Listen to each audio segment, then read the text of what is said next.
মহান স্বাধীনতা ও জাতীয় দিবসে বীর শহীদদের প্রতি গভীর শ্রদ্ধা নিবেদন করেছেন রাষ্ট্রপতি মোহাম্মদ শাহাবুদ্দিন ও প্রধানমন্ত্রী তারেক রহমান। ভোরে সাভারের জাতীয় স্মৃতিসৌধে পুষ্পস্তবক অর্পণের মাধ্যমে এই শ্রদ্ধা জানান তারা। আরও জানাচ্ছেন Mehedi Hasan. Lily ultrasoft serum gel, যা গভীর থেকে স্কিনে দেয় 3 গুণ সিরাম হাইড্রেশন। সিরাম জেল হাইড্রেশনে ব্রাইট থাকো সব সিজনে। ভোর 5:40 স্মৃতিসৌধ প্রাঙ্গণে পৌঁছান রাষ্ট্রপতি মোহাম্মদ শাহাবুদ্দিন ও প্রধানমন্ত্রী তারেক রহমান। এরপর তারা স্মৃতিসৌধের মূল বেদিতে পুষ্পস্তবক অর্পণ করেন।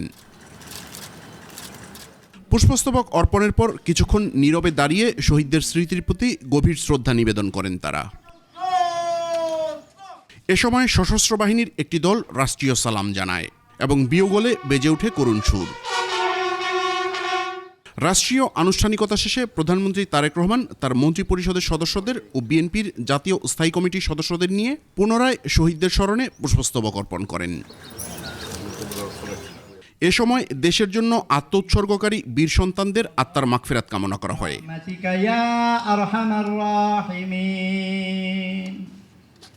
অত্যন্ত সাহসী বোধ করছি যে আজকে আমাদের নেতা জনাব তারেক রহমান সাহেব নির্বাচনে জয়যুক্ত হয়ে আমাদেরকে নেতৃত্ব দিচ্ছেন এবং নতুন একটি বাংলাদেশ গড়ার শপথ আমরা সবাই নিয়েছি।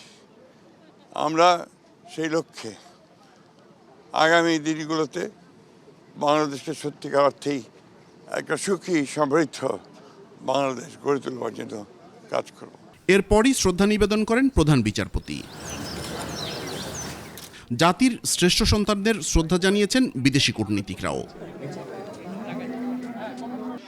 একটা শোষণহীন বৈষম্যমুক্ত গণতান্ত্রিক বাংলাদেশ বিনির্মাণের লক্ষ্যে স্বাধীনতা যুদ্ধে ঝাঁপিয়ে পড়েছিল জাতি। 56তম স্বাধীনতা দিবসে এসেও একই লক্ষ্যকে সামনে রেখে সবাইকে ঐক্যবদ্ধ হওয়ার আহ্বান জানিয়েছেন প্রধানমন্ত্রী তারেক রহমান।